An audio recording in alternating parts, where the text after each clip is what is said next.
ईद मस्जिद की जगह, दरगाह की जगह जो डायरेक्ट चली जाती थी वक्फ के खाते में, अब खातों का हिसाब होगा गरीबों में और ये मुस्लिम समुदाय के लाभ में। तेरे कत्ल पे मैं भी चुप था, मेरा नंबर अब आया, मेरे कत्ल पे तू भी चुप है, अगला नंबर आपका है। जल्दबाजी मत करिए, कर बैठे ना आप, फिर क्या हुआ, वापस लेना पड़ा, वही हश्र न हो जाए। ওয়াকফ আইন সংশোধন নিয়ে সংসদে বিতর্ক চলছে। সরকার বলছে এটি ওয়াকফ আইনের স্বচ্ছতা ও কার্যকর ব্যবস্থাপনার জন্য প্রয়োজনীয়, কিন্তু বিরোধীরা এটিকে ধর্মীয় স্বাধীনতার উপর হস্তক্ষেপ বলে দাবি করেছে। আসুন দেখে নিই কি বলেছে পক্ষ ও বিপক্ষের নেতারা। देखिए, विपक्ष के वोट जा रहा है, उनका हमेशा के लिए जो वोट की राजनीति कर रहे थे वो आजीवन के लिए खत्म होने जा रहा है। तो ये पीड़ा, ये आवाज, ये उनका चिल्लाना, ये दुख, ये उनका दर्द, उनका छाती पीटना जायज सी बात। प्रधानमंत्री मोदी जी ईदी देने जा रहे हैं कई जन्मों तक के लिए मुस्लिम समुदाय को। अब बहन, बेटी, गरीब, शोषित, वंचित मुसलमान अपनी हक की, अपनी जमीन की, ये नहीं कि ईद मस्जिद की जगह, दरगाह की जगह जो डायरेक्ट चली जाती थी वक्फ के खाते में, अब खातों का हिसाब होगा गरीबों में और ये मुस्लिम समुदाय के लाभ में। भाजपा के लिए, भाजपा सरकार के लिए कुछ बनने नहीं जा रहा, ये मुस्लिम समुदाय ही इसका लाभ पाएगा, गरीब, शोषित, वंचित। इसीलिए पीड़ा ये सारे ठेकेदार जो नेता हैं वोट बैंक के, उनको पीड़ा हो रही है। ये गरीब मुस्लिमों के लिए हमेशा के लिए ईदी है। सब लोग, कई लाख करोड़ की जमीन अब मुस्लिम गरीबों के लिए, उनकी कॉलोनी बनेगी, उनके स्कूल बनेंगे, कॉलेजेस बनेंगे, उनके जीवन के लिए, उनकी भलाई के लिए होगा। झुग्गी झोपड़ियों में जो रहते हैं, कभी ये समुदाय ने सिर्फ वोट लिया, लेकिन उनके भविष्य के लिए, जीवन के लिए आज तक इस समुदाय के लिए किसी ने नहीं सोचा, सिर्फ मोदी जी सोच। ये सिर्फ झूठ बोल बोल कर एक परसेप्शन बनाने का जो ये लोग प्रयास करते हैं। जो संशोधन हुआ है वो इसको और मजबूत करने की सोच के साथ किया गया। इस कमेटी में हर दल के सदस्य बैठे थे, मेरी पार्टी के सदस्य इसमें मौजूद थे, अरुण भारती जी। इसमें जो बदलाव किए गए हैं इस सोच के साथ किए गए हैं कि कैसे इसको और शक्तियां प्रदान की जाए और ऐसे लोग जिनके साथ संभवतः अन्याय हो रहा है कैसे उनको न्याय दिलाया जाए।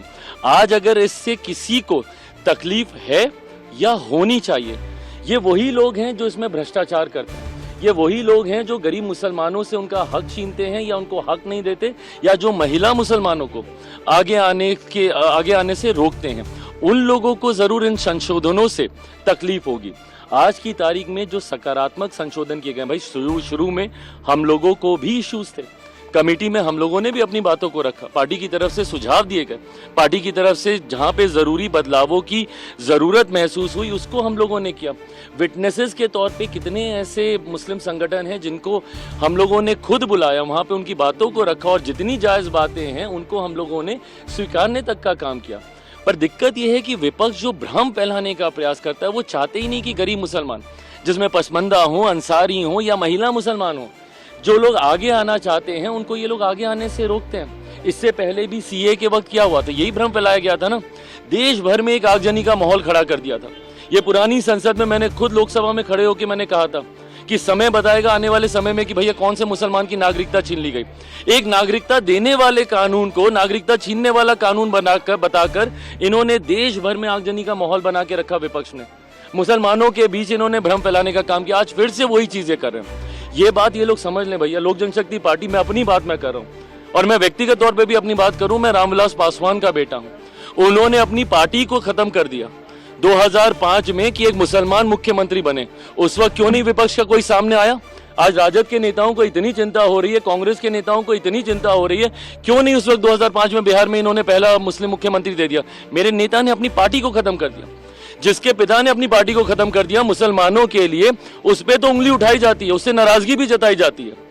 आदर्श मदनी साहब, ये तमाम तरीके के जो ऐसे लोग हैं, ये लोग मुझसे नाराजगी जता रहे हैं, पर संरक्षण किसका कर रहे हैं? जिनके बारे में 2006 सच्चर कमेटी की रिपोर्ट कहती है कि मुसलमानों के हालात क्या हैं देश में। कौन था 2006 से पहले? कांग्रेस समर्थित सरकार है केंद्र में। बिहार में कौन था? राजद की सरकार थी निरंतरता में 15 साल तक, 90 के दशक से लेकर 2005 तक।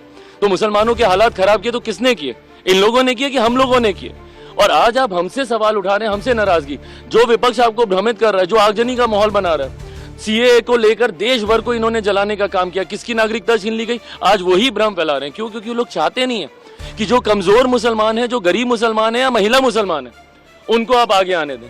अपना आधिपत्य जता के रखना चाहते हैं कुछ मुसलमान ऐसे जो कि चाहते ही नहीं आज मुझे बताइए, क्या वक्फ बोर्ड में जो संपत्ति के ऊपर जितने भी डिस्प्यूट चल रहे हैं, क्या वो डिस्प्यूट कोई हिंदू और उसके बीच में चल रहा है? उसमें मुसलमान भी शामिल है भैया। वक्फ तो मुसलमानों की संपत्ति के बीच में चल रहा है। ऐसे गरीब मुसलमान जिनकी संपत्ति को जबरन हथिया लिया गया है, वो कहां जाएंगे? उसमें तो क्लॉज में यहां तक भी कहा गया है कि सीमित विषयों के ऊपर मामला कोर्ट में जा सकता है। क्यों सीमित विषयों पर? अगर वो गरीब मुसलमान है, क्या वो कोर्ट में नहीं जा सकता?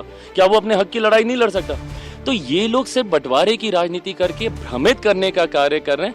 हकीकत में जो संशोधन हुए हैं, सकारात्मक संशोधन हुए हैं, पारदर्शिता लाने की सोच के साथ ये संशोधन किए गए हैं। मौजूदा स्वरूप में, जिसमें सुझाव लोक जनशक्ति पार्टी रामविलास के द्वारा भी दिया गया था, मौजूदा स्वरूप में जिस तरीके से संशोधनों के साथ इस विधेयक को लाया गया, लोक जनशक्ति पार्टी रामविलास इसका समर्थन करती है। देश के श्रद्धेय प्रधानमंत्री को देश के साधु संतों के रोम रोम से आशीर्वाद दिया जा रहा है कि आज वासंतिक नवरात्र, भगवान राम के अवतरण वाली नवरात्रि में, शक्ति के उपासना पर्व में वक्फ अमेंडमेंट बिल का पेश होना और ये पास भी होगा, ऐसा हमें विश्वास है। और इस बिल की सबसे बड़ी जो बात है, वो महत्वपूर्ण बात यह है कि कोई भी विवादित जगह वक्फ के नाम नहीं मानी जाएगी। हम इसी का समर्थन करते हैं। इसके बाद सो ज्ञानवापी को वक्फ का लिख करके दिखा दें, कृष्ण जन्मभूमि को वक्फ का बता के दिखा दें। इसलिए देश के प्रधानमंत्री, भारतीय जनता पार्टी की सरकार को ढेर ढेर साधुवाद, आशीर्वाद। यह बिल पास हो, इसके लिए शुभकामना। এক, সরকারের দাবি ওয়াকফ বোর্ড ও সম্পত্তি ব্যবস্থাপনার ক্ষেত্রে স্বচ্ছতা আনতে সংশোধনী আনা হয়েছে। অডিট বাধ্যতামূলক করা এবং অবৈধ দখলদারদের বিরুদ্ধে কঠোর ব্যবস্থা নেওয়ার সুযোগ বাড়ানো হবে।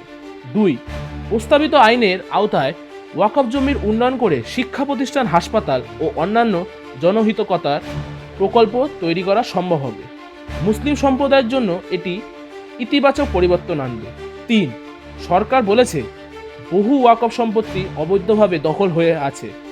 নতুন সংশোধন নিতে এটি বন্ধ করার জন্য বিশেষ বিধান রাখা হয়। हिंदू इंडोमेंट्स हैं या जो सिख इंडोमेंट है, they are getting same provision, same protection, what protection is given to the waqf properties. तो आप अगर हमारे यहाँ तब्दीली कर रहे हैं, तो क्या आप ये कहना चाहते हैं कि आप हिंदू इंडोमेंट के अंदर भी तब्दीली करेंगे? क्या आप ये कहना चाहते हैं कि सिख इंडोमेंट में भी तब्दीली करेंगे? जब आप वहां नहीं कर रहे हैं, यहाँ कर रहे हैं, तो it means it is discriminatory.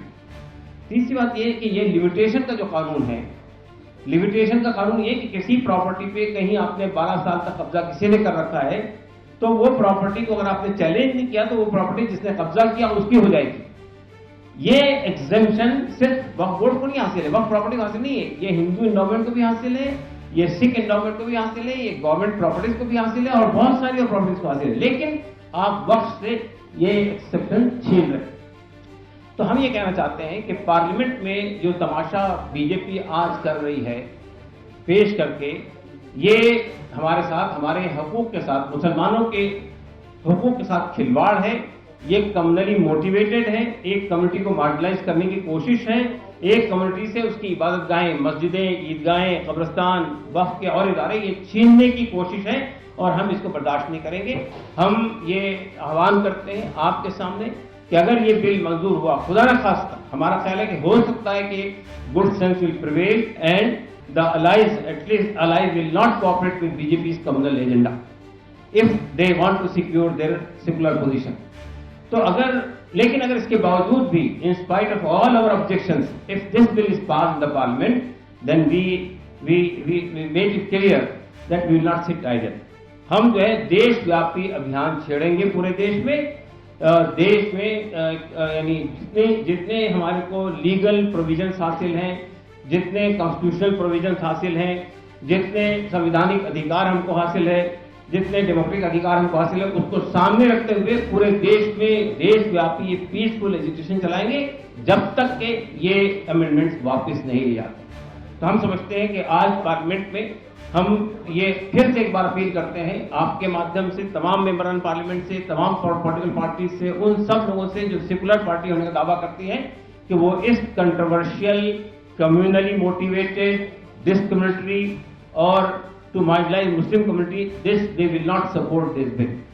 Her constitutional premise का वायलेशन, और हमने किसान लॉज के फार्म लॉज में भी कहा था, हाथ जोड़ कर यूं जल्दबाजी मत करिए, कर बैठे ना आप, फिर क्या हुआ, वापस लेना पड़ा, वही हर्ष न हो जाए। आज जो सिचुएशन है पार्लियामेंट में वो उस तरह की है कि सब लोग देख रहे हैं कि कौन किस तरफ खड़ा। जैसे कल से चला है कि आर पार, मैं आर पार नहीं कहूँगा कि ये एक ऐसा समय है कि देश में जो कमजोर तबका है वो सबकी तरफ देख रहा है कि आज उनके साथ कौन खड़ा होगा, या कौन सिर्फ उनसे राजनीतिक लाभ चाहता है, या कौन उन जो है सिर्फ उनसे झूठे वादे कर रहा था, किसको वोट देके वो गुमराह हुए हैं, ठगे गए। ये सब देखने का समय है और पूरे देश का ध्यान आज पार्लियामेंट की तरफ है। मैं शुरू करूंगा उन लाइनों से कि जलते घर को देखने वाले, फूंस का छप्पर आपका है, आग के पीछे तेज हवा है, आगे मुकद्दर आपका है।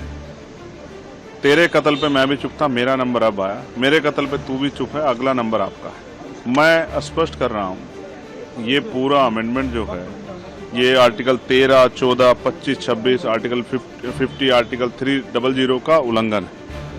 ये धार्मिक स्वतंत्रता का ऊपर जो है प्रहार है, ये उनकी वक्फ की जो संपत्तियों पर, उन पर मुसलमानों के अधिकार के ऊपर प्रहार है, ये उनके जो है उनके ऊपर जो है जबरन अपनी विचारधारा को थोपने का और उनके अधिकारों को लूटने का जो है, और वक्फ की संपत्ति को लूटने का जो है, ये एक तरह का जो है पूरा जो है सरकार ने एजेंडा बना। इसलिए हम लोग इसको अपोज कर रहे हैं क्योंकि संविधान के खिलाफ है। এক বিরোধী দল এবং মুসলিম সম্প্রদায় অনেক নেতা বলেছেন ওয়াকফ সম্পত্তি ব্যবস্থাপনায় সরকারের অতিরিক্ত হস্তক্ষেপ ধর্মীয় প্রতিষ্ঠানের স্বাধীনতা খুনন করতে পারে। 2. মুসলিম নেতাদের অভিযোগ সংশোধনের আগে যথাযথ আলোচনা ও সম্প্রদায়ের মতামত নেওয়া হয়নি। তাদের মতে এটি মুসলিম সম্প্রদায়ের উপর চাপিয়ে দেওয়া হয়েছে, আর এই বিল পাশ হলে তারা এই বিলের বিরুদ্ধে বিক্ষোভ প্রদর্শন করবে। 3. সংশোধনী পাশ হলে বহু বিদ্যমান ওয়াকফ প্রতিষ্ঠান ক্ষতিগ্রস্ত হতে পারে এবং তাদের কার্যক্রমে ব্যাঘাত ঘটতে পারে। অপরদিকে আইন বিশেষজ্ঞদের মতে এই সংশোধনী ওয়াকফ ব্যবস্থাপনায় ইতিবাচক পরিবর্তন আনতে পারে, তবে সরকারের অবশ্যই সম্প্রদায়ের উদ্বেগকে গুরুত্ব দিয়ে আলোচনার মাধ্যমে সমাধান খুঁজতে হবে। ওয়াকফ সংশোধনী বিল নিয়ে বিতর্ক চলছে, যার কেন্দ্রবিন্দু ধর্মীয় স্বাধীনতা ও স্বচ্ছতা নিশ্চিত করা। আপনি কি মনে করেন, এটা কি মুসলিম সম্প্রদায়ের স্বার্থ রক্ষা করবে, নাকি তাদের ধর্মীয় প্রতিষ্ঠানগুলোর উপর অযাচিত হস্তক্ষেপ করবে? আপনার মতামত জানাতে ভুলবেন না।